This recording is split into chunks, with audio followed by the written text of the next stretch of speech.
Good evening friends, सभी को सादर प्रणाम। मैं Mangesh Dnyaneshwar Borkar, director Sambodhi IAS IPS academy Mumbai Thane. गत 15 वर्षों से प्रशासक बनो अभियान चला रहा हूँ और उसके माध्यम से 600 से ज़्यादा ऑफिसर जो है, जो यूपीएससी, एमपीएससी और काफ़ी सारे जो गवर्नमेंट के जो एग्जाम्स है, उसके माध्यम से मैं इस देश के लिए दे चुका हूँ, महाराष्ट्र के लिए दे चुका हूँ। काफ़ी सारे स्टूडेंट्स मेरे पब्लिक सेक्टर और स्टेट गवर्नमेंट, सेंट्रल गवर्नमेंट में काम करते हैं। ये भारतीय संविधान जो दिन है, जो हमने कल सेलिब्रेट किया 26 नवंबर 2020 को, सो उसका ये सेकंड चैप्टर है आज का। कल कालीचरण खरतड़े सर ने प्रियम्बल के बारे में विस्तृत मार्गदर्शन किया था। उन्होंने अपने तरीके से, अपने नॉलेज के बेसिस पे, अपना जो उनका इंटरप्रिटेशन है, उसके बेसिस पे आप लोगों को मतलब बताने की कोशिश की थी। मार्गदर्शन ये शब्द मैं यूज़ नहीं करूँगा।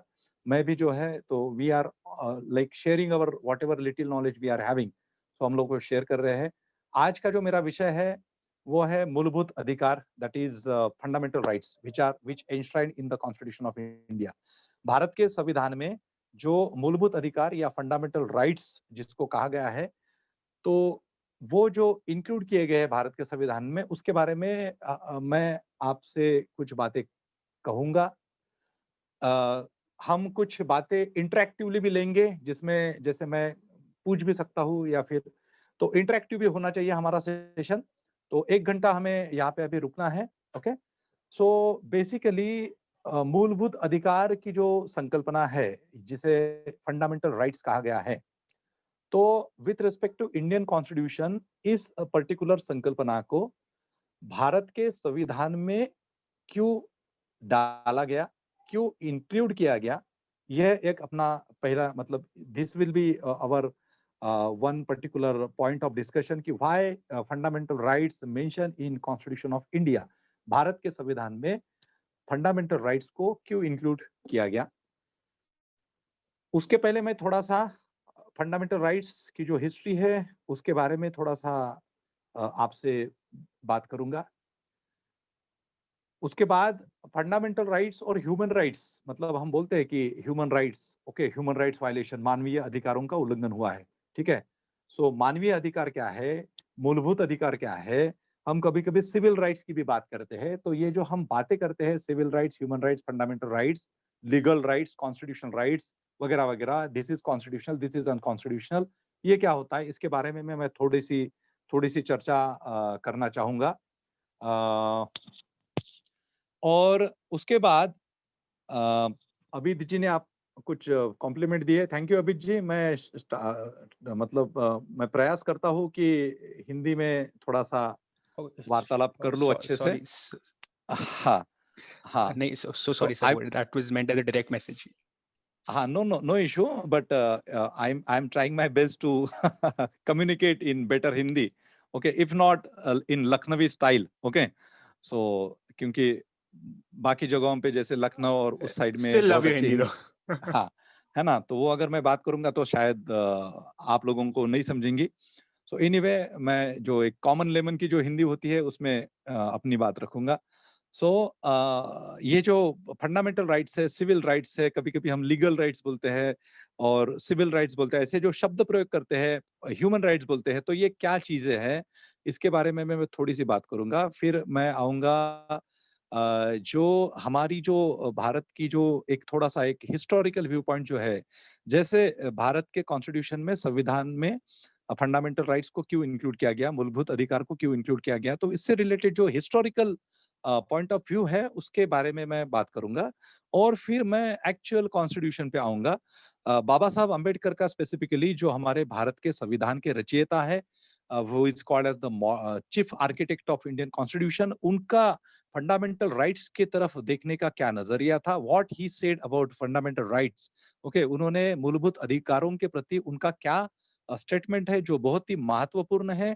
वो कल भी महत्वपूर्ण है, आज भी महत्वपूर्ण है और अगर कल इस देश में जो सामाजिक, आर्थिक, राजनीतिक न्याय जिसके जिसके हम बात करते हैं, बड़े-बड़े भाषण लोग देते हैं, बड़े-बड़े मंचों पे, तो उसका अगर मतलब एप्लीकेशन और उसका अगर सेटलमेंट वो अगर भारत में अगर स्ट्रेंथन नहीं हुआ, तो बाबा साहब अम्बेडकर की जो अपेक्षा थी उस इसके बाद भी वो बिल्कुल कायम रहेंगी। मतलब अगर वो आने वाले 10 साल में नहीं हुआ, वो if you fail to achieve all those principles or philosophy which enshrined in the Constitution of India, that is equality, justice, liberty, and fraternity. Okay, social, economic, and political justice.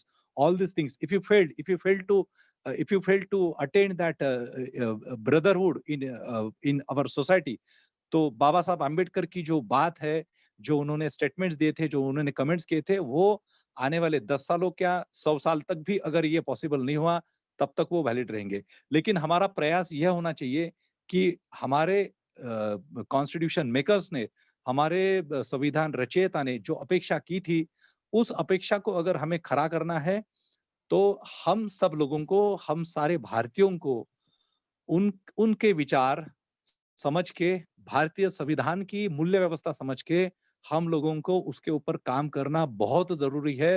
This is not this is not a responsibility, it's rather a moral responsibility. Okay, it is not just a responsibility, it's rather a moral responsibility of every individual, every citizen of India, to understand all those value system, to understand all that philosophy, to understand all those principles which enshrine in the constitution, and about which our constitution makers dreamed. Okay, जिन्होंने वो सपना देखा था, तो उसको समझना, और हमारे देश के जो अलग-अलग तबके हैं, जो माइनॉरिटीज़ है ना? विविध अल्पसंख्यक लोग हैं, हमारे देश के जो डिप्राइव्ड सेक्शन है, जो आज भी जंगलों में रहते हैं, शेड्यूल्ड ट्राइब्स है, जो शेड्यूल्ड कास्ट के लोग जो है, जो अदर बैकवर्ड क्लासेस के लोग जो है, जो गरीब लोग हैं। ओके, तो इन सभी को अगर हमें न्याय देना है, तो हमें इस मूलभूत अधिकारों को और संवैधानिक संकल्पनाओं को समझना बहुत ज़रूरी है, और उसके ऊपर फिर हमारे पेरिफेरी में, हमारे हमारे हमारे जो ज्योग्राफिकल एरियाज़ है, जैसे हम अगर विलेज में रहते हैं, टाउन में रहते हैं, मेट्रोपॉलिटन सिटीज़ में रहते हैं, सिटीज़ में रहते हैं, तो हमें उस पेरिफेरी में इसके ऊपर काम करना होगा।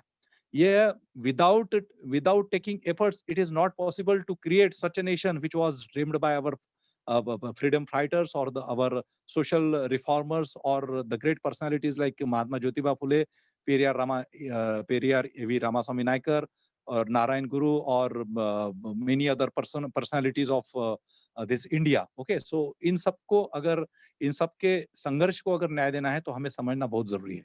Okay, so let us start कि किस तरह से क्या है.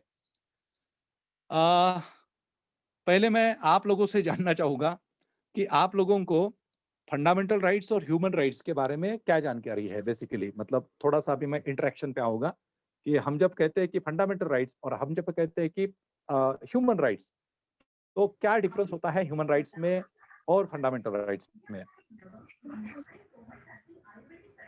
Anybody, any fundamental person?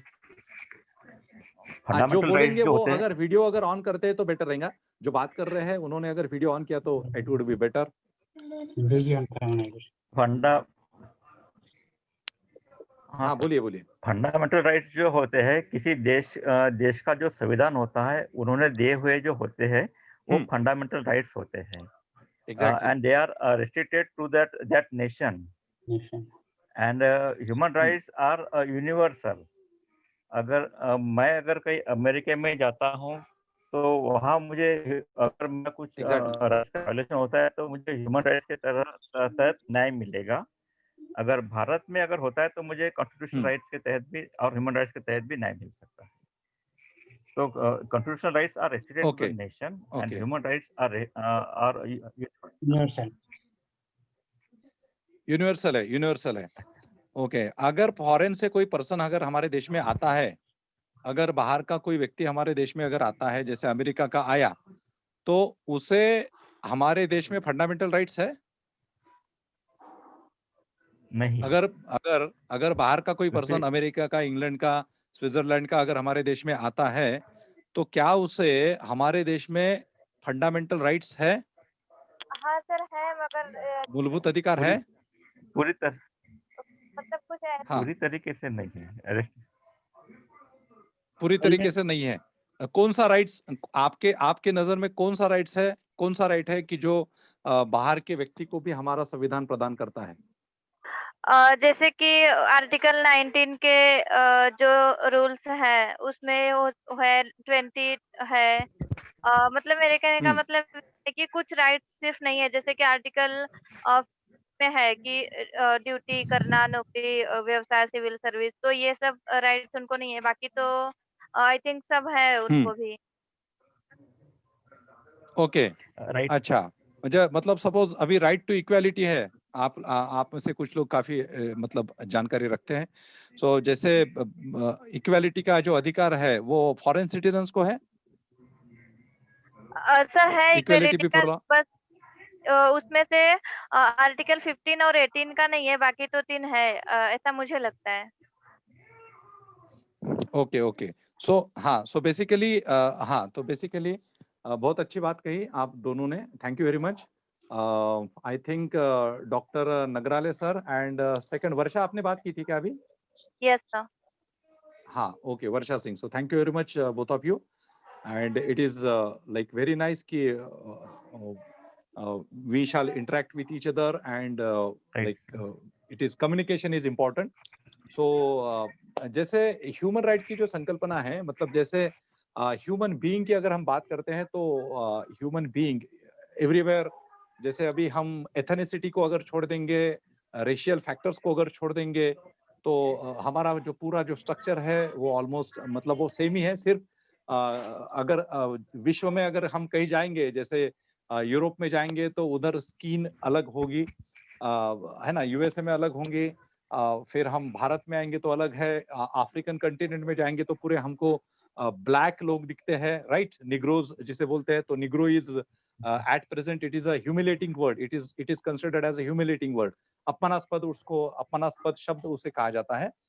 और अगर हम चाइना की तरफ जाएंगे तो उनका स्किन अलग है, लेकिन हर देश का एक संविधान है, और उनके उनके संविधान के हिसाब से जो भी व्यक्ति उनके देश में आता है, अगर वो फॉरेनर है तो उसके लिए कुछ ना कुछ प्रोविजंस है। तो वैसे वैसे ही भारतीय संविधान में ह्यूमन राइट्स मतलब हर व्यक्ति के अधिकारों को कंसिडर करते हुए उसके उसके नेशनैलिटी को इम्पोर्टेंस एक मतलब उसको रेस्ट्रिक्ट किया गया है कुछ अधिकारों से, जो केवल भारत का जो नागरिक है, इंडियन सिटीजन है, उसको ही दिया गया है। बाकी जो जैसे कुछ अधिकार है, जैसे अगर फॉरेन का कोई अगर भारत में आता है तो वो घूम सकता है, इधर-उधर घूम सकता है। अगर उसको कुछ प्रॉब्लम हुए, अगर उसके ऊपर कुछ हमला हुआ, ओके, तो यहाँ की जो पुलिस है, यहाँ की जो गवर्नमेंट है, that government is having authority, और it is a duty of that government also to give protection and to provide sufficient facilities, sufficient safeguards, sufficient this thing to that particular person. So उनकी सुव्यवस्था रखना, उनको protection देना, और उनको कहीं भी आने जाने से रेस्ट्रिक्ट ना करना, ये सारी जो सुविधा है संविधान के माध्यम से प्रदान की जाती है। और संविधान के माध्यम से मतलब कैसे?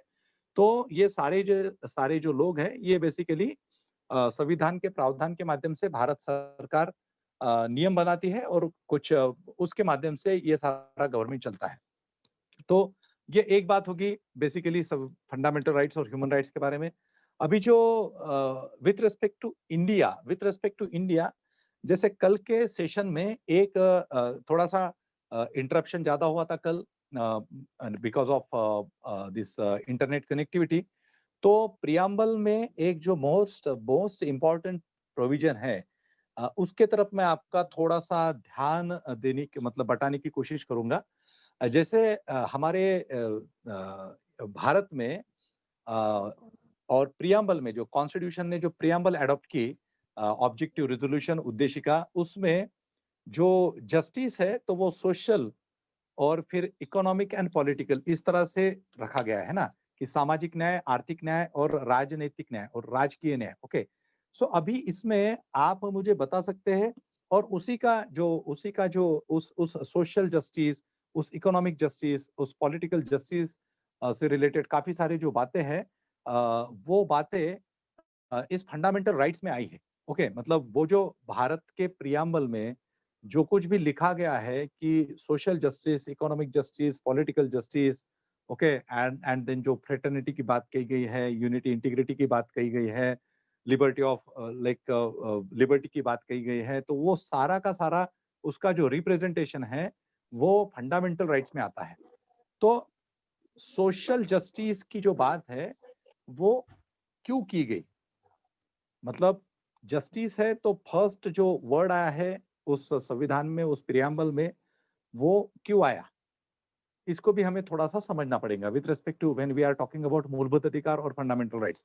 क्योंकि कुछ लोगों को तो इसके बारे में जानकारी होती है, लेकिन कुछ काफ़ी सारे ऐसे लोग हैं, हमारे भारत का एक लार्जर सेक्शन ऐसा है, जो आज भी कुछ चीज़ों को एक्सेप्ट नहीं करता, वो तैयार नहीं है। जैसे अगर हम कभी पॉलिसी ऑफ रिजर्वेशन की बात करते हैं, तो काफ़ी सारे लोग उस बात को एक्सेप्ट नहीं करते। ठीक है? अगर हम स्पेशल सेफगार्ड्स की बात करते हैं किसी माइनॉरिटीज़ को या फिर किसी वुमेन को, तो काफ़ी सारे लोग उस बात को एक्सेप्ट करने के मूड में नहीं रहते। ओके? अगर हम एक मतलब अगर गवर्नमेंट कुछ स्पेसिफिक प्रोविजंस बनाती है इकोनॉमिक राइट्स के लिए, आर्थिक इसके लिए, जैसे काफ़ी सारे हमारे देश में या फिर हमारे राज्यों में ये होते हैं जिसको बोलते हैं महामंडल, ओके महामंडल। सो ये जो महामंडल होते हैं इनका एक स्पेसिफिक पर्पस होता है इकोनॉमिक डेवलपमेंट, इकोनॉमिक वेलफेयर या फिर डिफरेंट जैसे स्कीम्स होती है, काफ़ी सारी स्कीम्स होती है। तो ये जो स्कीम्स होती है ये सोशल और इकोनॉमिक जस्टिस के लिए होती है, ओके? तो जो जस्टिस का जो तत्व है उसमें मैं आप लोगों से जानना चाहूँगा कि why a principle of justice why the principle of social justice is mentioned and why that word is used at the first place। सामाजिक न्याय का तत्व बिल्कुल पहले इस पे क्यों है? और फिर फंडामेंटल राइट्स में काफ़ी सारी बातें आई है हमारे with respect to social justice. तो सामाजिक न्याय का तत्व प्रियम्बल में है, पहले ही इसमें है जस्टिस, सोशल, इकोनॉमिक, पॉलिटिकल। सो उसके बारे में कोई बता पाएगा इस एनीबॉडी? क्योंकि हजारों सालों से कोई हाँ। सामाजिक हक पे अन्याय हुआ था, डिस्क्रिमिनेशन हुआ था, इसलिए ओके। सोशल जस्टिस देना उनको जरूरी है। Okay, okay. So yes. So अभी इसमें इसको थोड़ा-सा जैसे आप लोगों में से काफ़ी सारे लोगों को पता है कि अगर हम देश का इतिहास देखते हैं हिस्टोरिकल पॉइंट ऑफ व्यू से, तो हमारे देश में इंडस वैली सिविलाइजेशन एक सिविलाइजेशन रह चुका है, ओके? इंडस वैली सिविलाइजेशन की अगर हम बात करते हैं तो उस समय हमारे देश में किसी भी तरह का कास्ट सिस्टम हम ऑब्जर्व नहीं करते, कि किसी भी तरह का रिलीजन का कांसेप्ट हम ऑब्जर्व नहीं करते और काफ़ी सारी ऐसी संकल्पनाएँ हैं, वो हम ऑब्जर्व नहीं करते, जिसको आज बहुत ही ज़्यादा मान्यता है। लेकिन जैसे ही हम वैदिक कालखंड में आते हैं, तो वैदिक कालखंड में एक स्पेसिफिक टाइम है 1000 बीसीई, मतलब ईसा पूर्व 1000, ओके? ईसा पूर्व 1000। उस समय हम लोग ये ऑब्जर्व करते हैं कि वर्णों की उत्पत्ति है वैदिक सिस्टम में, वैदिक स्क्रिप्चर्स में, लिटरेचर में वर्णों की उत्पत्ति है और पहला जो डिवीजन हुआ हमारे सोसाइटी का या ओके उस समय, तो जिसमें पुरुष सुक्त हिम है, पुरुष सुक्त ऋचा है और उस पुरुष सुक्त ऋचा में ऋग्वेद के पुरुष सुक्त ऋचा में वो एक सर्वसाधारण वो विभाजन किया गया है जिसमें टॉप में ब्राह्मण, फिर उसके बाद क्षत्रिय, फिर उसके बाद वैश्य और फिर उसके बाद शूद्र। और ये जो चातुर्वर्ण है, ये चातुर्वर्ण पहला डिस्क्रिमिनेशन माना जाएगा। उसके बाद हम फर्स्ट सेंचुरी बीसी में आते हैं। फर्स्ट सेंचुरी बीसी में मैं थोड़ा-सा हिस्टोरिकल रेफरेंसेस इसलिए लेना चाहता हूँ, क्योंकि अगर मॉडर्न कॉन्टेक्स्ट में भारतीय संविधान को समझना है, तो हमें हिस्टोरिकल कॉन्टेक्स्ट भी पता होना ज़रूरी है, जो काफ़ी सारे लोगों को नहीं पता रहता है, ठीक है? सो ये वर्ना सिस्टम है, वर्ना सिस्टम का जो कन्वर्जन है, इसमें जो 5वां जो वर्ण है, जिसको पंचम वर्ण कहा जाता है, वो पंचम वर्ण जॉइन हुआ फर्स्ट सेंचुरी बीसी में, ओके? फर्स्ट सेंचुरी बीसी में, ईसा पूर्व 100, ओके? इसवी सन पूर्व 100, ओके? ईसा पूर्व 100 ज्याला आपण म्हणतो।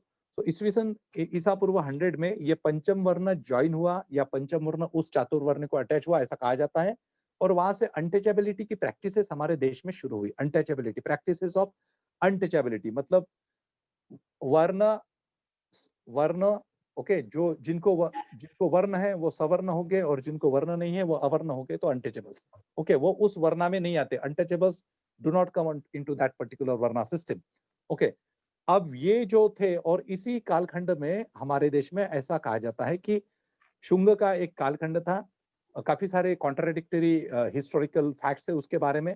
तो इस पर्टिकुलर शुंगा पीरियड में ऐसा कहा जाता है और ऐसा माना भी जाता है हिस्टोरिकली कि एक ग्रंथ की रचना हुई जिसको मनुस्मृति कहा जाता है और उस मनुस्मृति के माध्यम से काफी सारे जो रेस्ट्रिक्शंस है ये इन मतलब पहले से ही रेस्ट्रिक्शंस थे, लेकिन बहुत ज्यादा पैमाने पे इन सारे वर्णों के ऊपर, मतलब उनकी उनकी ड्यूटीज, क्या ड्यूटीज है, इसकी ड्यूटी क्या है, पहले वर्ण की क्या है, दूसरे वर्ण की क्या है, तीसरे की क्या है, चौथी वर्ण की क्या है, और ये जो पांचवा जो अछूत वर्ण था, सॉरी अछूत सेक्शन था, अनटचेबल सेक्शन था, इसकी ड्यूटीज क्या है, इन्होंने किस तरह से रहना चाहिए, ये बातें मेंशन की गई। अगर हम सोशल हिस्ट्री की अगर बात करेंगे तो हमारे पास काफी सारे रिकॉर्डेड रेफरेंसेस है। जैसे सती सिस्टम है हमारे देश में, तो सती सिस्टम का रिकॉर्डेड रेफरेंस हमारे पास गुप्ता पीरियड में आता है, जिस समय ये ऑब्जर्व किया गया कि बाबा कुछ सती की प्रथाएं थी और किसी इंस्क्रिप्शन में उस सती के बारे में उल्लेख आया है। भारत में चाइना से एक ट्रैवलर आया था जो जिसका उद्देश्य था कि भारत का जो बुद्धिज्म है उस बुद्धिज्म की पढ़ाई की जाए और यहाँ के बुद्धिज्म की पढ़ाई करके फिर अपने देश में वहाँ के बुद्धिज्म से रिलेटेड जो स्क्रिप्चर्स है वो उधर लेके उसको ट्रांसलेट किया जाए।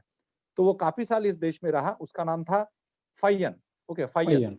सो 3 लोग थे, एक फाइयन थे आए, देन उसके बाद युएनसंग आए थे और उसके बाद इत्सिंग आए थे। तो उसमें से जो फाइयन आए थे वो आए थे गुप्ता पीरियड में, और Chandragupta second, Chandragupta 2, okay, Chandragupta second था, गुप्ता रूलर था। तो वो जो पाटलिपुत्र की जो उसकी जो राजधानी थी, जो कैपिटल थी, वहां पे उस फाइयन ने एक रेफरेंस अपने किताबों में लिखा है कि he saw a person, okay, who is walking on the street, and when he is walking on the street, so he is clapping with the wooden plates. Okay, he is clapping with the wooden plates. उसने यह एक reference रखा है। Okay, और ये जो मैं बात कर रहा हूँ ये साधारणतः चौथे सदी की, मतलब 4th सेंचुरी एडी की बात है। ओके, चौथे सेंचुरी की, मतलब आज से हम 1600 साल अगर पीछे जाएंगे तो उस सदी की ये बात है, गुप्ता राज्य की। तो उसने रेफरेंस मेंशन किया था कि भारत में जब मैं पाटलिपुत्र के रास्ते से जाता हूँ तो मैं ऐसे एक गृहस्थ को देखता हूँ जो गृहस्थ अपने हाथ में मतलब लकड़े लिए हुआ है, लकड़ियों की जो चकतियां है वो लिया है, and he is travelling down on the streets with the clapping of that wooden plates. Okay, तो वो ऐसे बजा रहा है, बजा रहा है, बजा रहा है, जा रहा है, और उस क्लैपिंग को सुन के बाकी के जो लोग हैं वो रास्ता छोड़ दे रहे हैं, है ना। वो अमिताभ बच्चन का एक गाना था, मैं अरे दीवानो मुझे पहचानो मैं हूँ डॉन वाला, तो ये भी डॉन था शायद उस समय का। ओके, डॉन रहा होगा। सो बेसिकली क्या है कि ये जो रेफरेंस है, ये रेफरेंस ये बताता है कि उस समय ऐसी प्रथाएं शुरू हो गई थी कि जिन प्रथाओं के माध्यम से कुछ लोगों को बाहर रखा, मतलब जिस प्रथाओं के माध्यम से कुछ लोगों को प्रताड़ित किया गया, कुछ section of the society got humiliated. Okay, और ये जो कंटिन्यूअस जो प्रैक्टिसेस है काफी सेंचुरी तक चलते रही, और काफी सेंचुरी तक चलते चलते ऐसा हो गया कि a section of the society, larger section of the society, rather larger section of the society, it was deprived of their educational rights, it was deprived of their political rights, it was deprived of their economic rights, okay, and it was deprived of their all human rights, मतलब जो human rights थे, मानवीय अधिकार जो थे, पानी पीने से लेके शिक्षा तक के जो अधिकार थे, तो इन अधिकारों से larger section of the society को वंचित रखा गया। ओके, और फिर इसीलिए मतलब मूलभूत अधिकारों की पढ़ाई करते वक्त हमें इन्हीं बातों को ध्यान में रखना बहुत जरूरी है, क्योंकि आज प्रेजेंट कॉन्टेक्स्ट में जब भारत का संविधान 26 नवंबर 1949 में जब एडॉप्ट किया गया, एनेक्ट किया गया, और जब 26 जनवरी 1950 में वो पूर्ण रूप से उसको जब लागू किया गया, तो उस भारत के संविधान में इस सामाजिक न्याय की, आर्थिक न्याय की, राजकीय न्याय की बात करी गई, और यह देने के लिए हमारे देश का जो एग्जीक्यूटिव है, हमारे देश का जो लेजिस्लेचर है, हमारे देश की जो जुडिशियरी है, वो पूरी रूप से, संपूर्ण रूप से वो जिम्मेदार है। हमारे देश में जो भारतीय संविधान तैयार किया गया वो संविधान चेक एंड बैलेंसेस की सिस्टम एडॉप्ट करता है। चेक एंड बैलेंसेस की सिस्टम, चेक एंड बैलेंसेस के सिस्टम में क्या होता है कि अगर लेजिस्लेचर कुछ गलत कर रहा है, ओके, तो उसके ऊपर जुडिशरी कुछ ना कुछ बात बोलती है, क्रिटिसाइज करती है judiciary, and that's why whenever we read newspapers और whenever we heard about some certain news, so हम देखते हैं कि जुडिशरी ने एग्जीक्यूटिव को ये क्या है आदेश दिया है, या फिर लेजिस्लेचर मतलब जो कायदे बनाने वाली हमारी जो यंत्रणा है, पार्लियामेंट से लेके फिर स्टेट विधानसभाएं जो है, तो उसको कुछ उन्होंने कहा कि नहीं ऐसा करना चाहिए, ये कॉन्स्टिट्यूशनल है, अनकॉन्स्टिट्यूशनल है, वगैरह वगैरह। और आज की डेट में तो अभी रिसेंट पीरियड में वी कैन सी दैट कि इवन जुडिशियरी की जब बात होती है, जुडिशियरी से जब एक्सपेक्ट किया जाता है कि जुडिशियरी न्याय देंगी, तो हमारे देश में लास्ट कुछ सालों में ऐसी भी घटनाएं घटी है कि सर्वोच्च न्यायालय के ही जो जजेस है वो प्रेस कॉन्फ्रेंस ले रहे हैं खुद न्याय मांगने के लिए। तो अब हम 2019-20 में ऐसे स्थिति में भी आ गए हैं कि हमें इस संविधान का रक्षण करना, उसको समझना और एक बहुत ही मतलब लोगों के माध्यम से एक बहुत ही बड़ा जो जिसे हम कहते हैं कि लोगों को पता चले कि हमारे राइट्स क्या है और हमारे राइट्स हमें किस तरह से मिलेंगे, जुडिशरी का, एग्जीक्यूटिव का, लेजिस्लेचर का क्या काम है और किस तरह से उनसे काम करवाना है। तो इसीलिए ये सारे हम और आप मिलके ये जो कुछ भी कर रहे हैं छोटी सी मात्रा में, ओके, छोटा सा इनिशिएटिव लेके, तो ये उसी लिए है क्योंकि आज जो भारत के संविधान में ये जो चेक एंड बैलेंसेस की सिस्टम थी, वो भी कहीं ना कहीं पैरालाइज होते हुए मुझे दिख रही है। Okay, so there are so many incidences, I don't want to share all these incidences because of the time constraint. और आप लोगों में से काफी सारे लोग जानकार हैं, तो उनको इन सारे बातों को पता है। तो दोस्तों और भाइयों बहनों, ये जो संविधानिक मतलब ये सारा संविधान है और जो फंडामेंटल राइट्स है, मूलभूत अधिकार है, तो इनको बारीकी से समझने के लिए हमें थोड़ा सा हिस्टोरिकल कंटेक्स्ट पता होना बहुत जरूरी है। ओके, मतलब जितनी भी पॉलिसीज है गवर्नमेंट की या फिर कॉन्स्टिट्यूशन में जो एंशाइन किए गए हुए जो मूलभूत संकल्पनाएं हैं, जो विचार है, तो उसका इम्प्लीमेंट करना यह जिसका भी राज हो, जिसकी भी गवर्नमेंट हो, उसके ऊपर पूरी तरीके से लागू होता है। लेकिन कभी-कभी गवर्नमेंट मतलब ऐसा होता है कि we are having different ideologies, we are having different political parties with different ideologies. So कभी-कभी ऐसा होता है कि like people are not in favour of those principles which enshrine in the constitution.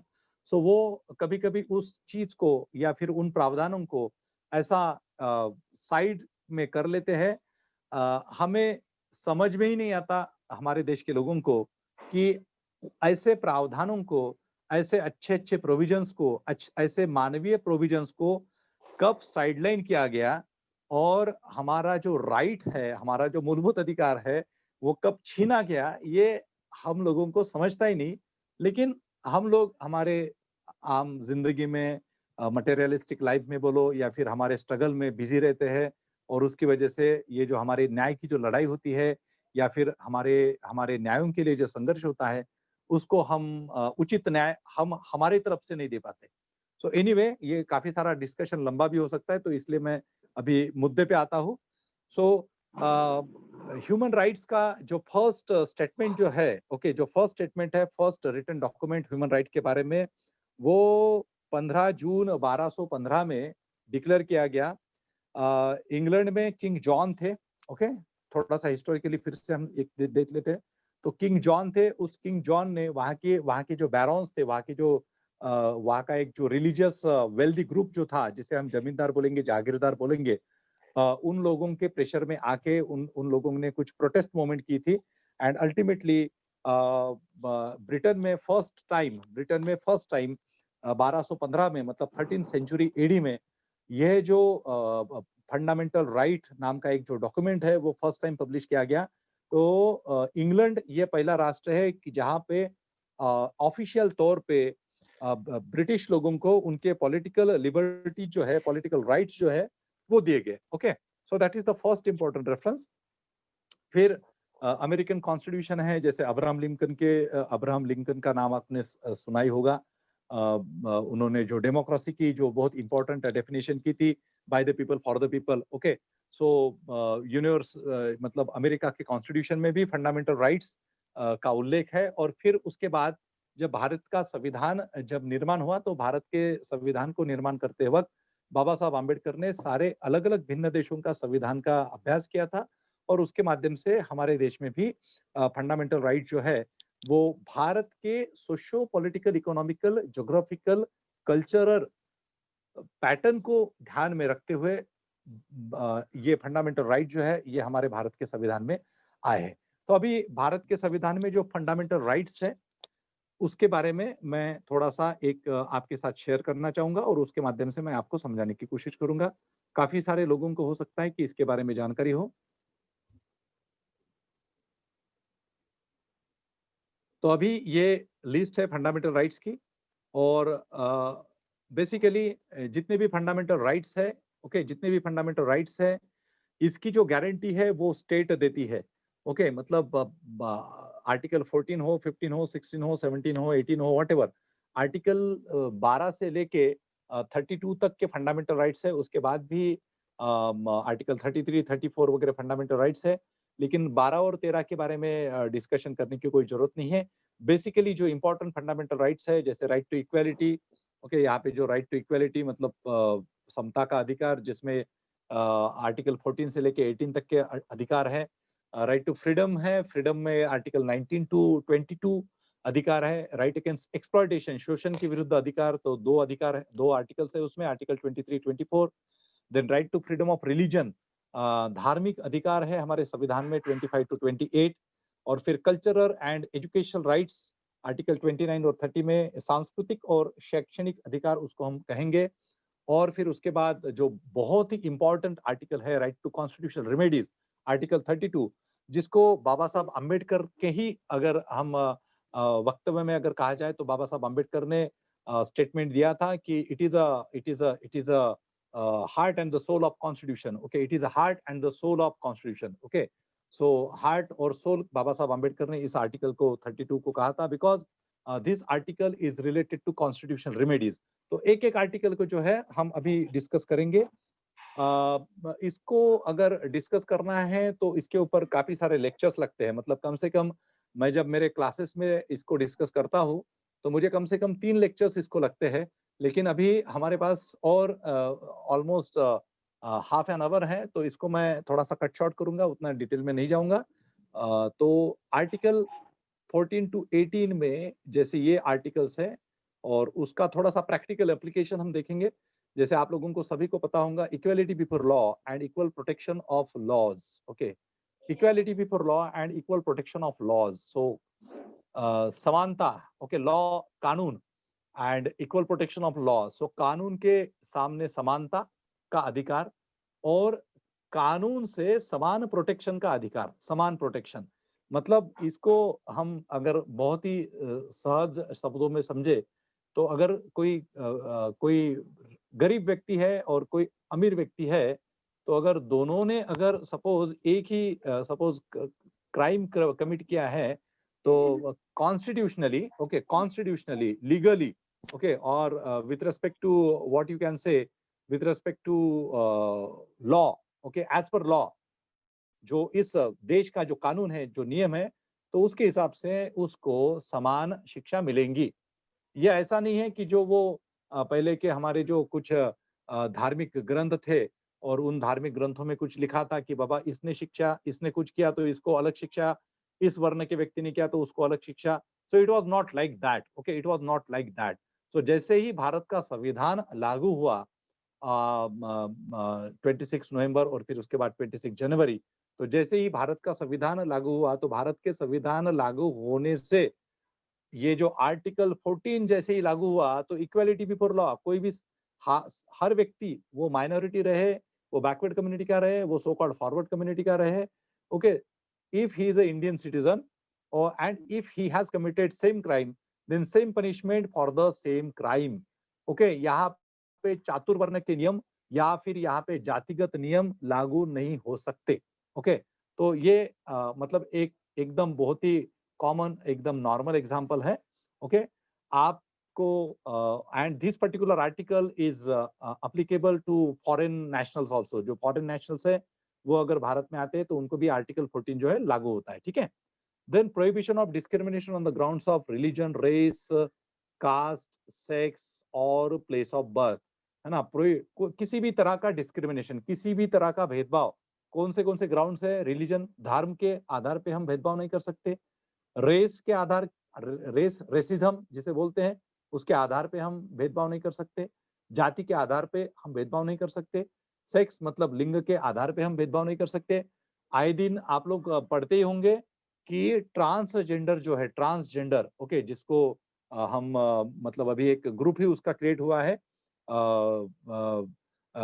LGBT उसको कहा जाता है, और वो जो ग्रुप है तो उनके भी काफी सारे जो राइट्स है उसकी लड़ाइयाँ, मतलब अभी रिसेंटली कोर्ट में एक केस भी थी related to the marriages of this particular section. Okay, so उनके भी राइट्स अभी सामने आ रहे हैं, उनके राइट्स के लिए जो आंदोलन है या प्रोटेस्ट है, वो लोग भी उसके लिए प्रोटेस्ट कर रहे हैं। And this is very important and very good sign with respect to the creation of a democratic setup. ये डेमोक्रेसी बढ़ रही है या फिर डेमोक्रेसी लोगों तक पहुंच रही है, डेमोक्रेसी की संकल्पनाएं लोग समझ रहे हैं, यह भी इस बात का एक बहुत इंपॉर्टेंट उदाहरण है। ओके, और अलग अलग सेक्शंस के लोगों ने अपने राइट्स के लिए बिल्कुल प्रोटेस्ट करना, बिल्कुल अपनी डिमांड रखना, यह बहुत जरूरी है। तो हमारे देश में रिलीजन, रेस, कास्ट, सेक्स और प्लेस ऑफ बर्थ, मतलब आपका जन्म कहीं भी हुआ है, सपोज मेरा जन्म अगर तमिलनाडु में हुआ है, या अगर मेरा जन्म अगर उत्तर भारत में हुआ है, ओके, या फिर मैं नॉर्थ ईस्टर्न का हूँ, अरुणाचल प्रदेश का हूँ या फिर गुजरात का हूँ, तो मुझे मेरे साथ किसी भी तरह का, अगर मैं कहीं दूसरे प्लेस पे जाता हूँ तो किसी भी प्रकार का मेरे साथ डिस्क्रिमिनेशन नहीं होना चाहिए, भेदभाव नहीं होना चाहिए। तो भारतीय संविधान आपको इस बात की गारंटी देता है कि आपके साथ किसी भी प्रकार का मतलब इन पांचों इसके अनुसार किसी भी प्रकार का डिस्क्रिमिनेशन, भेदभाव नहीं होगा। तो आर्टिकल 15, ओके, आर्टिकल 15, अभी इस आर्टिकल 15 के और काफी सारे क्लॉजेस भी है, उसको हम यहाँ पे डिस्कस नहीं कर सकते because of time constraint. Then equality of opportunity in matters of public employment, article 16, very important article, जो हमारी रिजर्वेशन पॉलिसी वगैरह जो है, तो with respect to reservation policy ये आर्टिकल 14, 15, 16, ये जो तीनों आर्टिकल्स है ये बहुत इंपॉर्टेंट है। या फिर हम जो अलग अलग जो सेफगार्ड्स देते हैं, जैसे यहाँ पे ऊपर में कहा गया है 15 में कि prohibition of discrimination on grounds of religion, race, caste, sex और प्लेस ऑफ बर्थ, लेकिन इसका एक निगेटिव मतलब हमारे संविधान में पॉजिटिव डिस्क्रिमिनेशन नाम की एक पॉलिसी है। पॉजिटिव डिस्क्रिमिनेशन, सकारात्मक भेदभाव जिसे हम कहते हैं, सकारात्मक भेदभाव। तो ये सकारात्मक भेदभाव वाली पॉलिसी क्या कहती है कि बाबा ठीक है, no, there should not be any discrimination on the grounds of religion, race, caste, sex और प्लेस ऑफ बर्थ, इसके आधार पे हमें डिस्क्रिमिनेशन नहीं करना है। लेकिन फिर भी अगर मुझे महिलाओं के लिए अगर कुछ सेफगार्ड्स या फिर उनके लिए कुछ सेपरेट रिजर्वेशन, या फिर हमारे देश के जो बैकवर्ड कम्युनिटीज है, शेड्यूल कास्ट है, शेड्यूल ट्राइब्स है, ओबीसीज है, उनके लिए अगर मुझे कुछ प्रावधान करने हैं उनके एजुकेशनल एम्पावरमेंट के लिए, उनका पार्टिसिपेशन उनको जॉब्स के लिए अगर मुझे करना है, तो वो मुझे करना ही है on the reasonable grounds. Okay, on the reasonable grounds, क्योंकि उसके लिए उसके पीछे कुछ लॉजिक है, उसके पीछे कुछ हिस्ट्री है, और उसके पीछे न्याय का तत्व है। Okay, and that's why we can see that कि there is a reservation policy, and that reservation policy you can get from that article 15। And we can see that कि जैसे हम धर्म के आधार पे भी हम काफी सारे प्रोविजंस है, आगे हम पढ़ेंगे आर्टिकल 29 और 30 which is related to the minority section of the India, मतलब जो बुद्धिस्ट माइनॉरिटीज है, जो सिख माइनॉरिटी है, क्रिश्चियन माइनॉरिटी है, मुस्लिम माइनॉरिटीज है, पारसी है, जैन है, ऐसे जो माइनॉरिटी सेक्शंस है उनके लिए आर्टिकल 29 और 30 है। और कहीं कहीं पे भारतीय संविधान में कहीं कहीं पे प्रोविजंस आते हैं। ठीक है, तो ये हो गया थोड़ा सा 15 के बारे में। 16 में equality of opportunity in matters of public employment. So जो पब्लिक एम्प्लॉयमेंट की जो बात है उसमें इक्वल अपॉर्चुनिटी, इक्वालिटी, समानता, अपॉर्चुनिटी, ओके, संधि की समानता, ओके, संधि मतलब एक अपॉर्चुनिटी उसको देना, तो उसके बारे में ये आर्टिकल है, article 16। And there is abolition of untouchability and prohibition of its practice, article 17। आप लोगों को मैंने जो रेफरेंस बताया है फाइयान का, तो हम रिकॉर्डेड रेफरेंस की अगर बात करेंगे तो इमरजेंस ऑफ अनटचेबिलिटी ये 1st सेंचुरी बीसी में है। मतलब आप लोग गिन लो कि हमारे देश में अस्पृश्यता कब से है ना। मतलब अगर मैं 1st सेंचुरी बीसी की बात कर रहा हूं तो हम लोग आज से 2000 पीछे जा रहे हैं, तो तब से हमारे देश में अनटचेबिलिटी है, अस्पृश्यता है। और अगर हम रिकॉर्डेड रेफरेंस की, मतलब हम फाइयान का अगर रेफरेंस दे रहे हैं तो 1600, ओके, 1600 मतलब 1600 ईयर्स हुए हैं कि हमारे देश में हम लोग यह अनटचेबिलिटी की प्रैक्टिस करते थे। अलग अलग काफी सारे प्रथाएं, काफी सारे रेस्ट्रिक्शंस जो है तो इस पर्टिकुलर सेक्शन के ऊपर लादे गए थे। So we need to consider all these historical facts.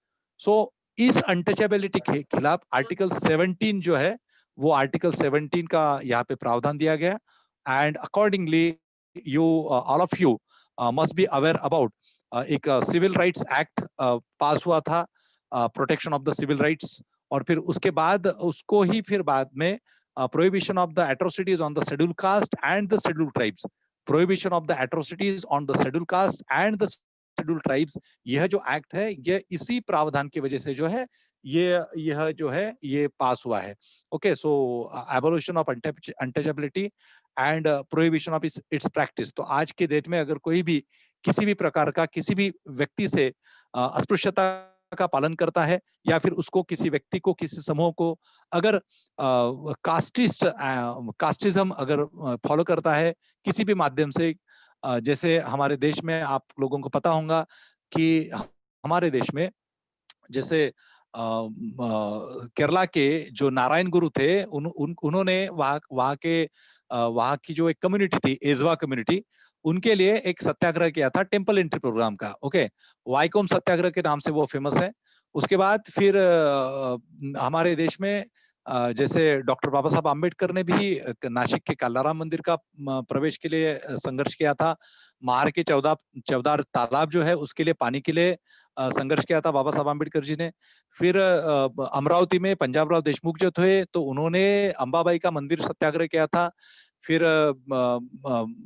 इधर नासिक मतलब रत्नागिरी में भी एक सत्याग्रह हुआ था तो काफी सारे ऐसे टेम्पल एंट्री प्रोग्राम्स के बारे में जो अछूतों के लिए या निम्न वर्गों के लिए जो सामाजिक बहिष्कृत जो सेक्शन थे उनके लिए जो मानवीय व्यवहार उनके साथ नहीं होता था यहाँ पे घुसने नहीं दिया जाता था वहां पे घुसने नहीं दिया जाता था आज भी 21st सेंचुरी में ऐसे काफी सारी बातें जो है वो घटती रहती है जैसे आए दिन हम लोग देखते हैं कि गुजरात से कभी न्यूज आती है कि भाई शादी थी तो वो घोड़ी पे बैठने वाला था तो घोड़ी पे वो since that person belong to some earlier untouchable community और फिर अर्लियर बैकवर्ड कम्युनिटी तो फिर वो घोड़ी पे बैठने लगा तो फिर उसके गांव के लोगों ने उसको मारा पीटा वगैरह वगैरह या फिर मूछें रखी तो फिर मार डाला या फिर कई टेम्पल में एंट्री की तो मार डाला या फिर हमारे यहाँ पे अभी ऑनर किलिंग की काफी सारी बातें होती है ऑनर किलिंग तो ऑनर किलिंग जो है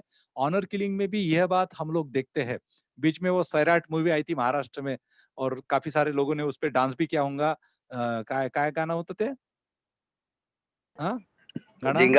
हाँ झिंगाट झिंगाट वगैरह ओके सो काफी सारे लोगों ने आप लोगों से मतलब जिन्होंने वो गाना सुना है उसने डांस किया है उसके ऊपर तो वो झिंगाट भी जो था सैराट जो था तो उस सैराट में भी उसकी जो थीम थी सेंटर थीम जो थी वो basically it was related to these particular caste system और द कास्ट एट्रोसिटीज और we can say honour killing की उसमें बात थी okay end of the story जो थी तो article 17 is very powerful weapon काफी मतलब वो प्रोहिबिशन ऑफ द एट्रोसिटीज का जो एक्ट है वो पास किया गया अभी उसके ऊपर भी काफी सारा क्रिटिसिज्म होता है रिसेंटली सुप्रीम कोर्ट का एक रिसेंट जजमेंट आया है उसके ऊपर आप लोगों में से कुछ लोगों को उसके बारे में शायद पता भी होगा तो बहुत जरूरी है इन सब आर्टिकल्स को देखना इन सब आर्टिकल्स को थोड़ा थोड़ा समझना काफी सारी बातें मैं शेयर करना चाहता हूँ लेकिन टाइम थोड़ा सा रनिंग हो रहा है तो एनीवे आई एम लाइक मैं अभी थोड़ा सा फास्ट जाऊंगा उसके बाद abolition of titles except military and academic तो भारत के संविधान में जो आर्टिकल 18 है वो कहता है कि बाबा भारत सरकार ने अगर आपको भारत रत्न दे दिया तो ले लेना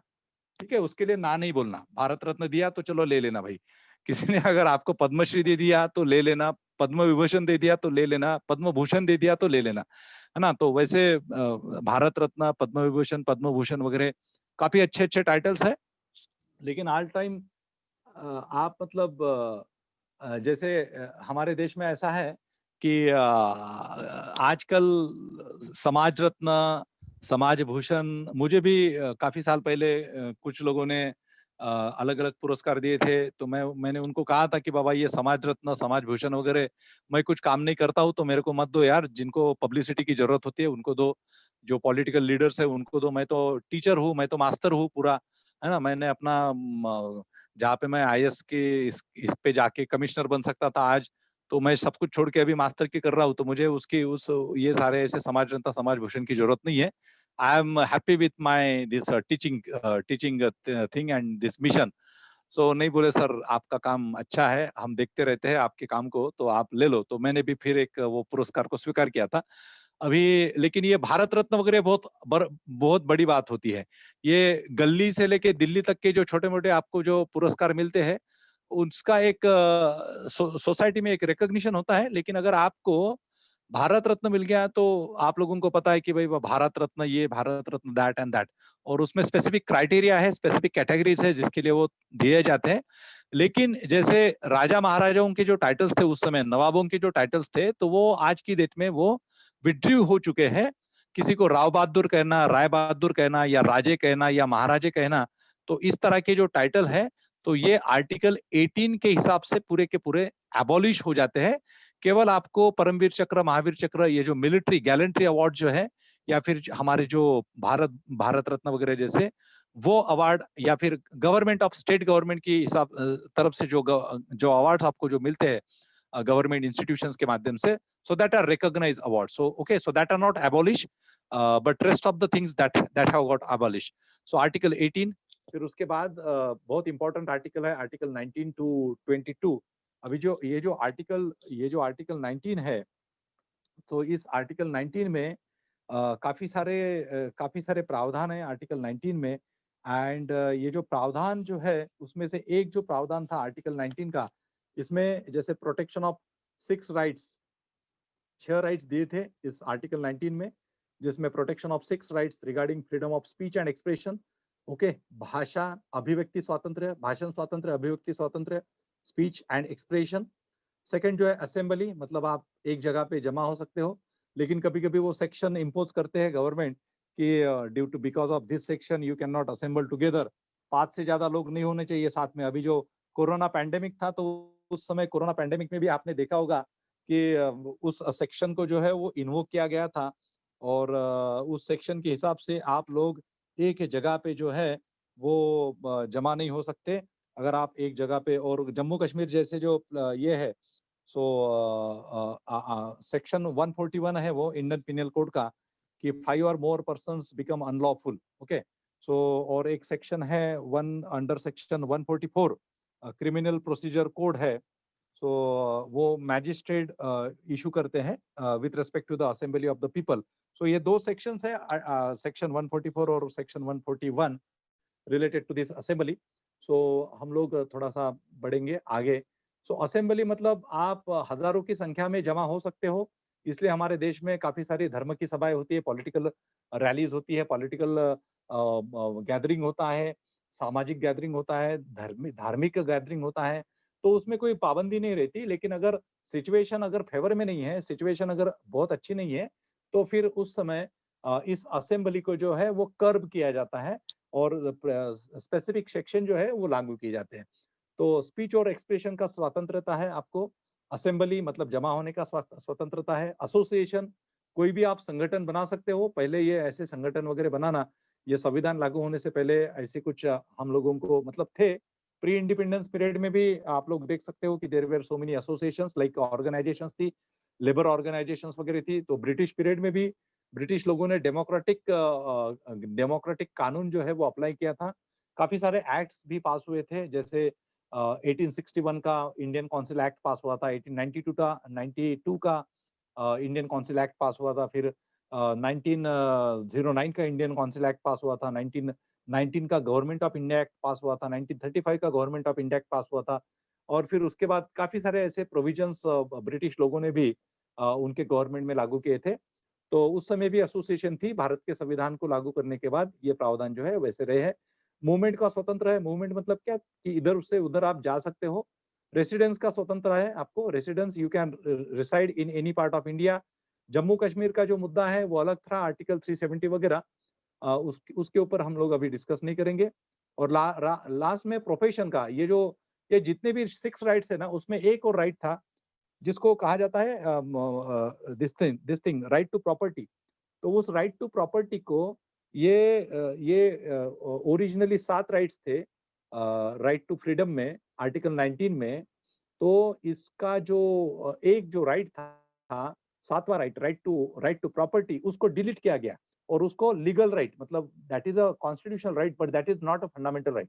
ओके, आप में से मेरे ख्याल से पता होगा आप लोगों को कि राइट टू प्रॉपर्टी ये फंडामेंटल राइट क्यों नहीं है, ये मूलभूत अधिकार क्यों नहीं है? बाकी सारे अभी मूलभूत अधिकार है, मतलब आप स्पीच एंड एक्सप्रेशन है, assembly, association, movement, residence, profession, है ना? लेकिन राइट टू प्रॉपर्टी ये फंडामेंटल राइट नहीं है, but that is a legal right, that is mention in the constitution. There is one article which is mention with respect to that article. So कोई बता सकता है आप में से? राइट टू प्रॉपर्टी हमारा फंडामेंटल राइट नहीं है आज की डेट में, मूलभूत अधिकार नहीं है।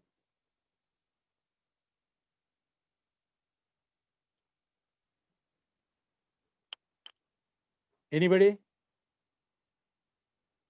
अभी ये जो अधिकार है ना, हमारे मूलभूत अधिकार जो है, इन मूलभूत अधिकारों का संबंध डायरेक्टली आर्टिकल 32 से आता है। मूलभूत अधिकारों का जो संबंध है ये डायरेक्टली आर्टिकल 32 से आता है, क्योंकि मूलभूत अधिकारों में से किसी भी अधिकार का अगर वायलेशन हुआ, किसी भी अधिकार का अगर वायलेशन हुआ, तो डायरेक्टली आप सुप्रीम कोर्ट में अप्रोच कर सकते हो। You can directly approach to the supreme court of India in case of violation of your fundamental rights under article 32। तो 32 जो आर्टिकल है बहुत महत्वपूर्ण है। तो क्या होता था ना कि अगर अगर आर्टिकल, मतलब अगर राइट टू प्रॉपर्टी को अगर फंडामेंटल राइट अगर रखते थे, तो हमारे देश को एक्चुअल में चलाने वाले जितने भी कैपिटलिस्ट लोग हैं, जितने भी जिन्होंने अपने पास में इतना बड़ा, मतलब जो 80% लोगों का पैसा जो है वो भारत के 20% लोगों के पास है, उससे भी कम लोगों के पास होगा मेरे ख्याल से। तो वो लोग डायरेक्टली उनके उनके ऊपर अगर कोई इनकम टैक्स की अगर रेट जाती थी, तो वो लोग डायरेक्टली कहाँ पे जाते थे? सुप्रीम कोर्ट में, कि बाबा violation of our fundamental right. So that's why that particular article, means it was earlier in constitution, earlier it was there in that article 19, but afterwards it is deleted and it is a legal right only. तो आप संपत्ति जमा कर सकते हो, लेकिन लेकिन ये फंडामेंटल राइट नहीं है, मूलभूत अधिकार नहीं है आज की डेट में। ओके, सो मैं आगे आता हूँ, थोड़ा फास्ट में जाऊंगा अभी।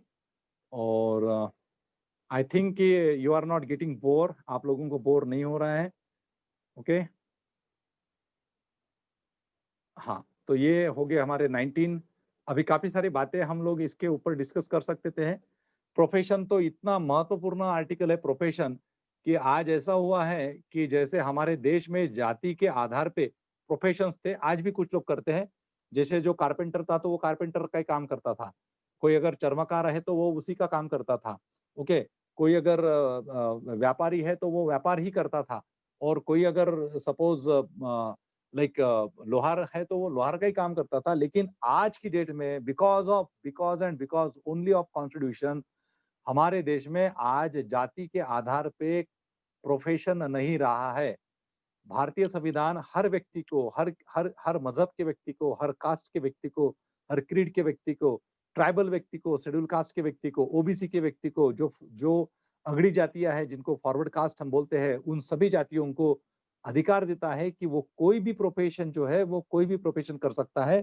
और इसी वजह से आज हमारे देश में प्राइम मिनिस्टर से लेके, प्रेसिडेंट से लेके, बड़े-बड़े सेक्रेटरी, चीफ सेक्रेटरी, अलग-अलग राज्यों के जो चीफ मिनिस्टर्स है, ऑफिसर्स है, ब्यूरोक्रेसी है, आर्मी में है, ओके, एयरफोर्स में है, नेवी में है, अलग-अलग कास्ट कम्युनिटीज के लोग हैं। और प्रोफेशन का भी आज ऐसा नहीं रहा। अगर चमड़े का धंधा करना है तो चमड़े का धंधा कोई भी व्यक्ति कर सकता है। शिक्षा के व्यवसाय में अगर किसी को आना है तो ऐसा नहीं है कि बाबा वो शिक्षा अभी जाति के आधार पे है, मतलब टीचिंग करना, टीचिंग का जो प्रोफेशन है, जो पहले specific section of the society को था। तो इस तरह से प्रोफेशन ये बहुत ही बड़ी रिवॉल्यूशन है। Profession is a big revolution. Okay, profession के बारे में बाकी तो सारे बहुत इंपॉर्टेंट आर्टिकल्स है ही, या प्रोविजंस है ही। फिर protection in respect of conviction for offences, ये अगर कोई गुनाह करता है और फिर गुनाह होने के बाद उसके जो अधिकार है, मतलब जो जो जो जो ऑफेंस करने वाला व्यक्ति है, उसके अधिकारों के बारे में इसमें बात हुई है आर्टिकल 20 में। उसको ये बताना बहुत जरूरी होता है कि बाबा उसको अगर अरेस्ट कर रहे हैं, या फिर उसने अगर जो गुनाह किया है तो उसके बारे में जो कार्रवाई हो रही है, तो उस कार्रवाई के बारे में उसको अवगत करना और फिर उसको किसी किसी वकील को ये करना, मतलब किसी वकील को अरेंज करना, ये सारी बातें इसमें आती है। तो ये भी थोड़ा सा डिटेल आर्टिकल है। और इसमें फिर जैसे एक एक कोई अगर गुनाह करता है वो व्यक्ति, तो एक गुनाह के लिए एक अगर गुनाह किया तो उसमें उसके लिए बार बार सजाएं नहीं होती। ऐसे काफी सारे उसमें प्रावधान है। एक्सप्लेनेशन उसका डिफरेंट है, तो उसमें मैं नहीं जाऊंगा। Protection of life and personal liberty, ये बहुत इंपॉर्टेंट आर्टिकल है, जिसके बारे में मैं थोड़ा सा बाद में एक आपको दिखाऊंगा और उस पे हम डिस्कस करेंगे। लाइफ एंड पर्सनल लिबर्टी, खुद के लाइफ का और खुद के व्यक्ति स्वतंत्रता का प्रोटेक्शन करना। प्रोटेक्शन करना, यह एक इंपॉर्टेंट आर्टिकल है, आर्टिकल 21A, सॉरी 21। उसके बाद राइट टू एलिमेंट्री एजुकेशन, मतलब शिक्षा के बारे में आर्टिकल 21A है। इस आर्टिकल 21A से related right to education act जो पास हुआ, राइट टू एजुकेशन एक्ट, उसके ऊपर 3 दिसंबर को हमारे म्युनिसिपल मतलब कॉर्पोरेशन जो है, मुंबई म्युनिसिपल कॉर्पोरेशन, उसके जो डेप्यूटी एजुकेशन ऑफिसर है हमारे किरित कुडवे साहब, कीर्तिवर्धन किरित कुडवे साहब, और हमारे एक नासिर खान साहब है जो एडमिनिस्ट्रेटिव ऑफिसर है। तो वो 2 लोग केवल और केवल इसी विषय के ऊपर बात करने वाले हैं। इसके साथ ही राइट टू अनटच मतलब एबोलिशन ऑफ अनटचेबिलिटी जो है, उसके ऊपर भी कमिंग संडे को मेरे कर्नाटका गवर्नमेंट के जो ऑफिसर है कामले साहब, सो वो उसके ऊपर बात करेंगे। और इसी में काफी सारे अलग-अलग प्रोविजंस आते हैं, जैसे हेल्थ प्रोविजन है, सोशल सेक्टर इनिशिएटिव्स। सो उसके उससे रिलेटेड भी डिटेल में बातें जो है वो आने वाले जो स्पीकर्स हैं वो करने वाले हैं। तो आपको इनके बारे में भी जानने के मतलब इसके बारे में भी जानकारी मिलेगी। फिर उसके बाद protection against arrest and detention in certain cases, article 22। 22 जो आर्टिकल है ये भी रिलेटेड टू जैसे किसी को अरेस्ट होता है, डिटेन किया जाता है, तो फिर उसके क्या अधिकार होते हैं। जैसे जैसे उसको वो उसका कंसल्टेशन, वकील के साथ कंसल्टेशन, या फिर उसका जो मैजिस्ट्रेट के सामने कितने टाइम में उसको लेके जाना है, वगैरह वगैरह जो है वो आर्टिकल 22 में आते हैं। उसके बाद राइट अगेंस्ट एक्सप्लॉयटेशन, शोषण के विरुद्ध अधिकार। तो शोषण के विरुद्ध का जो अधिकार है, ये trafficking in human beings and force labour. हमारे देश में सती प्रथा थी, हमारे देश में बेचा जाता था लड़कियों को, या फिर हमारे देश में फोर्स लेबर था, वेट बिगार सिस्टम हमारे देश में थी। तो ये सारी जो सिस्टम्स थी, ये जो प्रथाएं थी, इसके खिलाफ आर्टिकल 23 का प्रावधान है। और अकॉर्डिंगली काफी सारे जो एक्ट्स है, काफी एक्ट्स हमारे देश में ऑलरेडी पास हो चुके हैं with respect to this article 23। Okay, so 23 के with respect to Article 23, we can see that there were articles, there were acts which passed for the prohibition of that Devdasi system, for the prohibition of prostitution, for the prohibition of immoral trafficking, for the prohibition of बेगार। बेगार मतलब किसी को wait बिगार बनाना, मतलब किसी को कोई remuneration नहीं देना, वो काम करेगा लेकिन उसको कुछ उसके काम का पेमेंट नहीं देना, वो एक जो सिस्टम थी। So against that all this different acts have been pass. फिर उसके बाद prohibition of employment of children in factories. हमारे देश में बाल मजदूरी एक बहुत इंपॉर्टेंट समस्या है। हमारे जो मित्र है डॉक्टर हेमंत तिरुपुड़े, सोलापुर के जो कमिश्नर है प्रोविडेंट फंड के, वो लेबर लॉज से रिलेटेड आने वाले मेरे ख्याल से 1 या 2 दिसंबर का 1 दिसंबर को उनका सेशन है। तो उनमें उस सेशन में वो इसके बारे में जैसे चाइल्ड लेबर या फिर लेबर्स है उनके बारे में वो बात करने वाले हैं। तो ये जो दोनों बातें जो है, फोर्स लेबर और prohibition of employment of children in factories, article 23 and 24, उसका डिस्कशन उस समय भी होगा। फिर उसके बाद ये 4 इंपॉर्टेंट राइट्स है, जैसे आर्टिकल 25 टू 28, जैसे freedom of conscience, freedom to manage religious affairs, freedom from payment of taxes, freedom from attending religious instruction।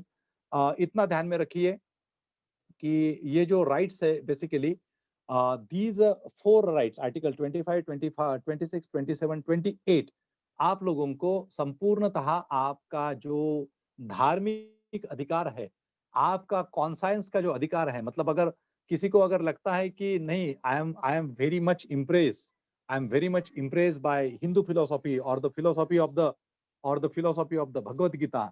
So he should follow that religion. Okay, he should follow that religion.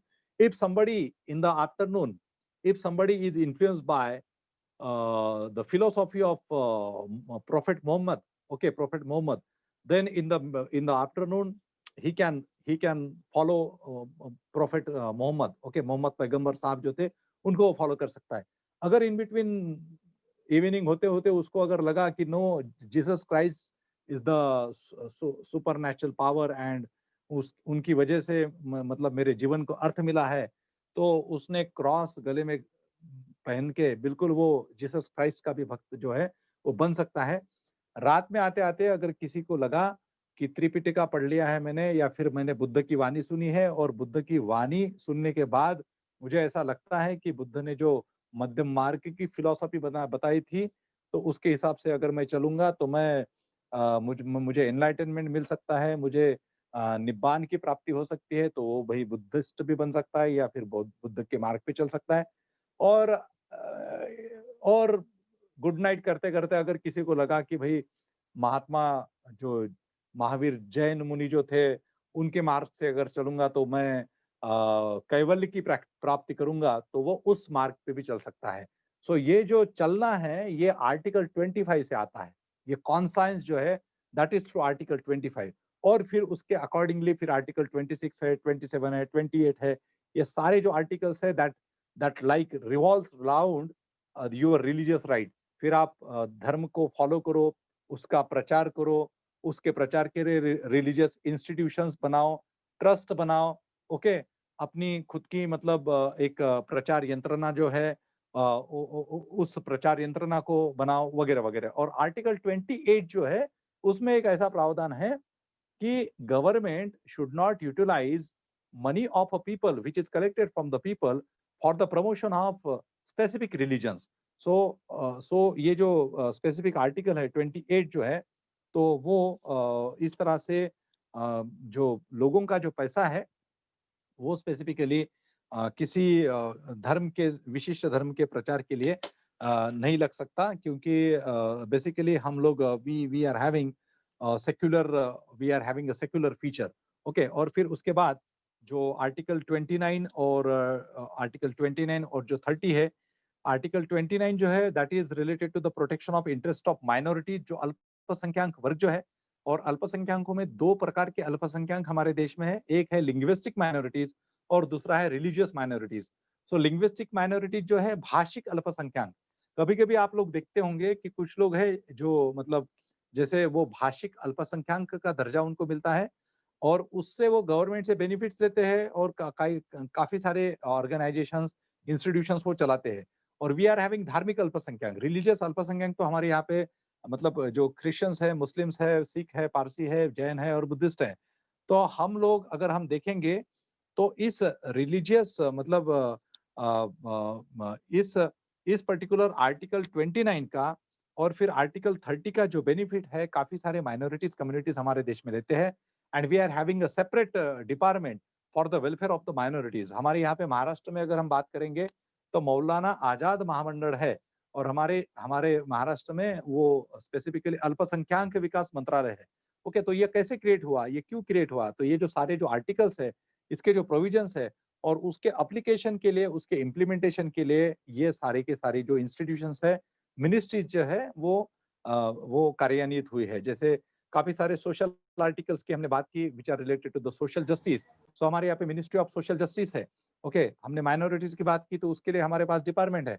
हमने women और child rights की बात की तो हमारे we are having a separate ministry, separate departments for the women and child welfare, है ना. महिला और बाल विकास मंत्रालय हमारे पास स्वतंत्र है.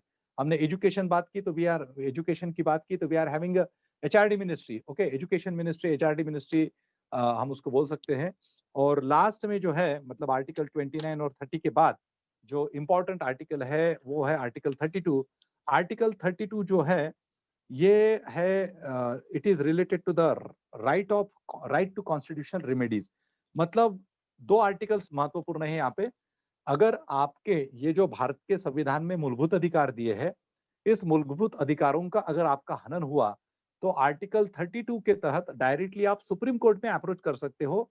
आपको आपके तालुका का कोर्ट, आपके डिस्ट्रिक्ट का कोर्ट या फिर मेट्रोपॉलिटन कोर्ट या किसी भी इधर-उधर के कोर्ट में जाने की बिल्कुल जरूरत नहीं। आप directly for the violation of your fundamental rights directly you can approach to the supreme court article 32 के तहत।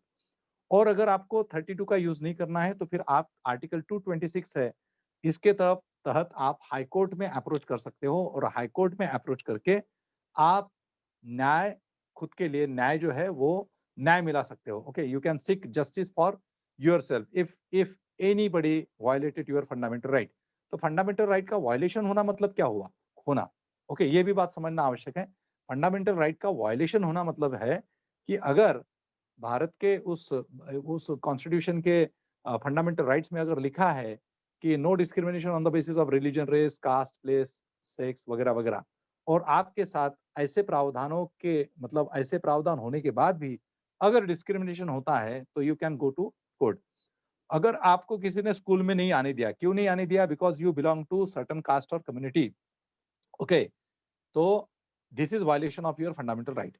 आपको अगर पानी नहीं भरने दिया, नल पे पानी नहीं भरने दिया, या फिर आपको कई जगहों पे ऐसी प्रैक्टिसेस हमारे देश में, दुर्भाग्यपूर्ण बात है कि हमारे देश में आज भी किसी की जाति या किसी का धर्म देख के उसको रेंट पे भी जगह नहीं दी जाती। Okay, this is the fact and this is like very it is a very truth in India in 21st century. We say that कि we are moving towards this thing.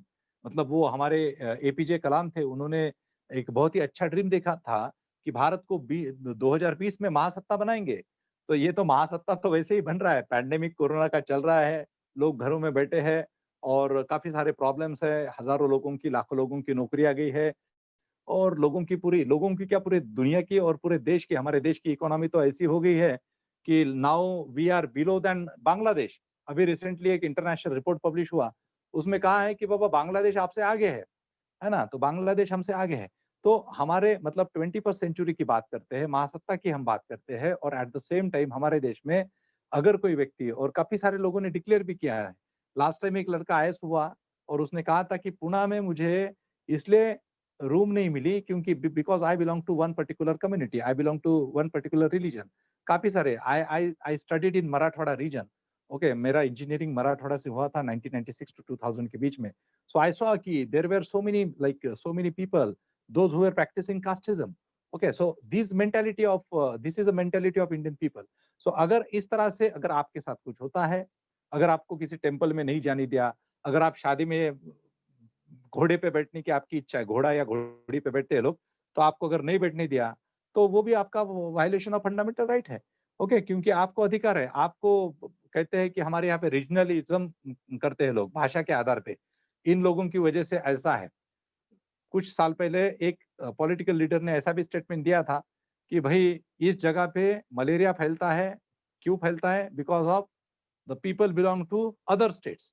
Okay, so all these things means all these notions, ये जो हमारी कल्पनाएँ होती है, संकल्पनाएँ होती है, ये हमारे दिमाग में जो काफ़ी सारी बातें जो भरी हुई है, तो ये इसलिए भरी है क्योंकि भारत के संविधान को हमने ठीक तरह से नहीं पढ़ा। भारत के संविधान रचयिता ने जो एक विज़न दिया था इस देश को, उस विज़न के ऊपर चलने का जज़्बा, या मैं तो उसे कहूँगा कि ऐसे विज़न के ऊपर चलने का जो डेयरिंग है, वो इस देश के ब्यूरोक्रेसी ने, इस देश के लेजिस्लेचर में, ये पार्लियामेंट में जो बैठे हैं, स्टेट लेजिस्लेटिव असेंबलीज में जो बैठे हैं, काउंसिल्स में जो बैठे हैं, लोकल सेल्फ गवर्नमेंट में जो बैठे हैं, उन लोगों ने इसको एक्सेप्ट करना चाहिए।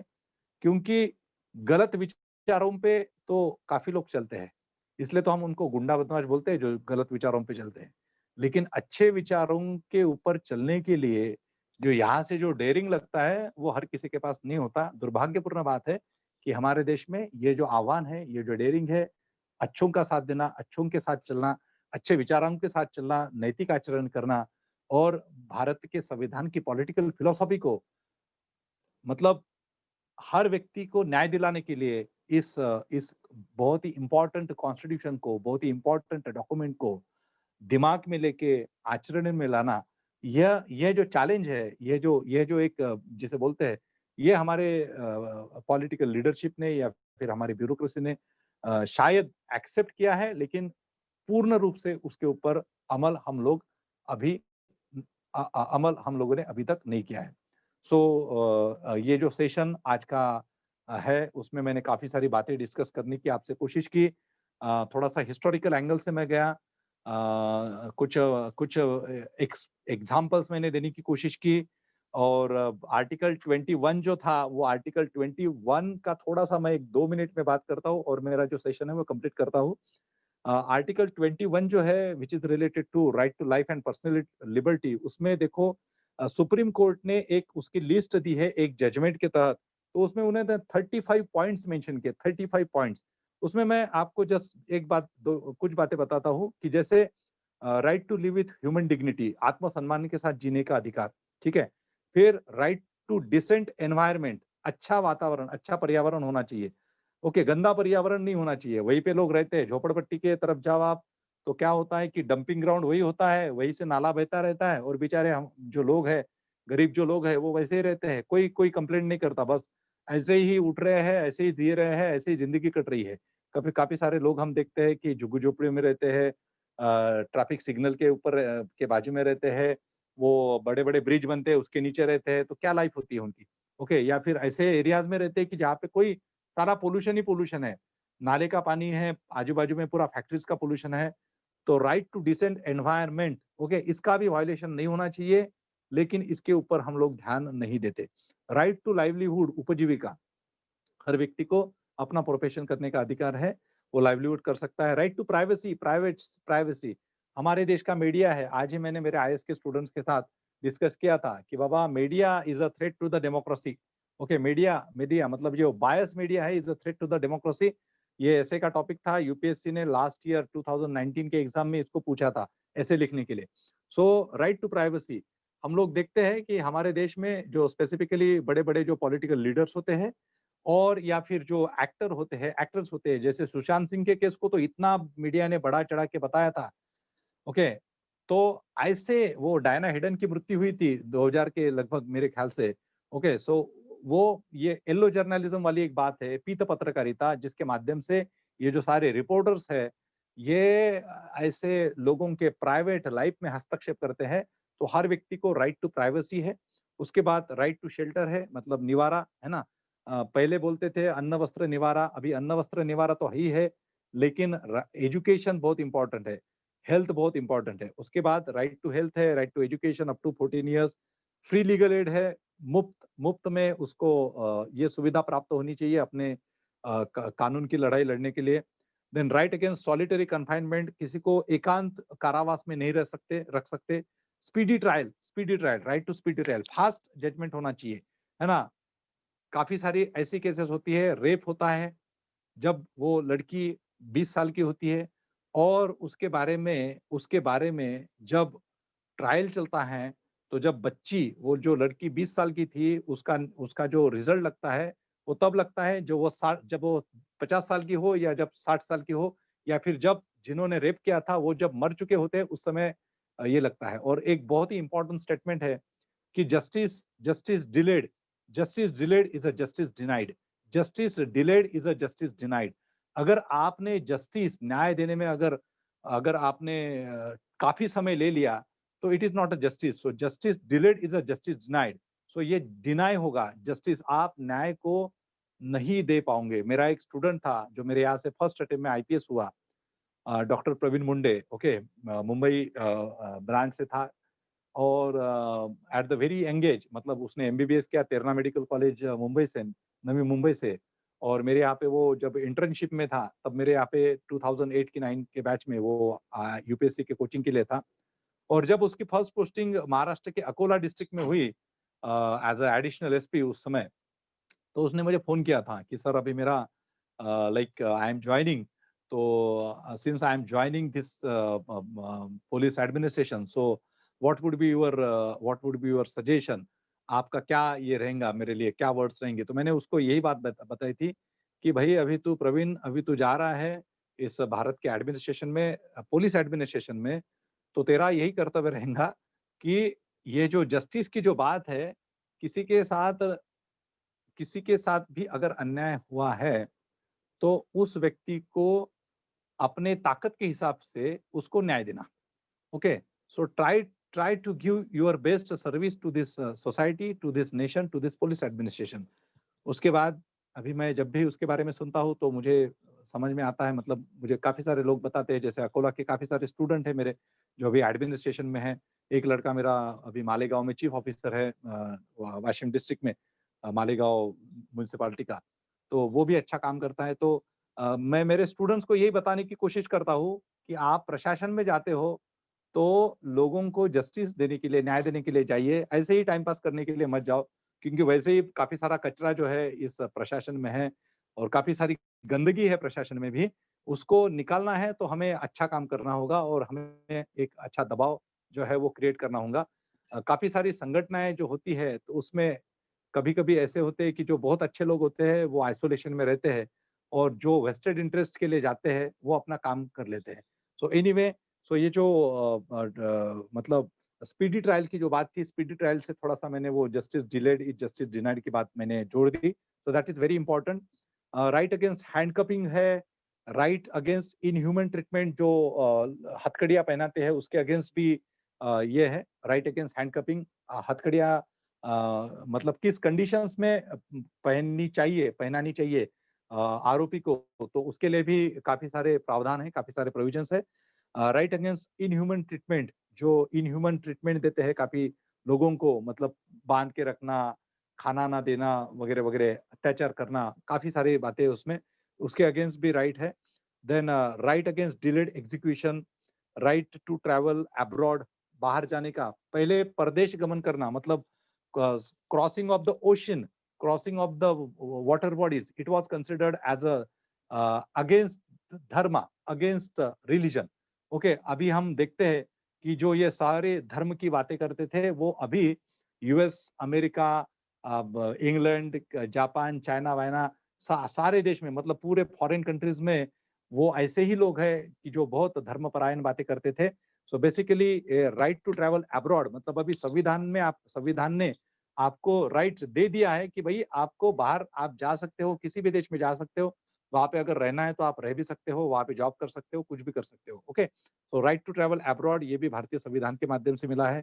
Right against bonded labour, against custodial harassment, emergency medical aid, medical aid. Munnabhai MBBS picture आया था, उसमें वो संजय दत्त ने वो जो डॉक्टर रहता है तो डॉक्टर को कहा था कि बाबा ये पेशेंट है, इसको बिल्कुल इमीडिएटली आप ट्रीटमेंट चालू करो, नहीं तो फिर मार खाने के लिए तैयार रखो। ओके, तो वो एक सीन था उसमें। सो बेसिकली कभी-कभी ऐसा होता है कि एक्सीडेंट होता है, फिर पुलिस केस होती है वगैरह-वगैरह। बट सुप्रीम कोर्ट का भी अभी एक रिसेंट जजमेंट आया था last time. In that they have declared that कि this is a urgent case and you need to consider that particular urgency with respect to medical aid. So काफी सारी ऐसे बात है। सस्टेनेबल डेवलपमेंट, एक last का मुद्दा है सस्टेनेबल डेवलपमेंट, शाश्वत विकास का। तो शाश्वत विकास की जो संकल्पना है ये ऐसी है कि आज अगर हमारी ज़रूरतें पूरी होती है, तो ऐसा नहीं है कि हमारे बाद कोई आने वाला नहीं है। ओके, ऐसा नहीं है कि कोई हमारे बाद आने वाला नहीं है। तो जो हमारे बाद आने वाले लोग हैं, उनकी ज़रूरतों को देख के हम लोगों ने आज अपने ज़रूरतों को समझ के काम करना चाहिए। ओके, सो काफ़ी सारा लंबा जो एक भाषण जो है, एक भाषण बोल सकता हूँ मैं इसको, या फिर whatever this lecture so I have delivered in front of you. I hope कि आप लोगों में से काफ़ी लोगों को ये बातें पता है और जिनको पता है उन लोगों को शायद ऐसा भी लग सकता है कि मंगेश बोरकर सर ने क्या नई बात तो कुछ बताई नहीं। सो अगर आपके पास अगर कुछ नई बात है तो आप लोग मुझसे शेयर कर सकते हो, या फिर आपके जो इनपुट्स है वो मुझे मैसेज कर सकते हो। Your feedback and your all things appreciated. मेरा व्हाट्सएप नंबर आप सभी लोगों के पास है। Okay, so any question related to this session, because अभी समय हो चुका है काफी सारा, 10:30, it is 10:30. Any question related to this session? Okay.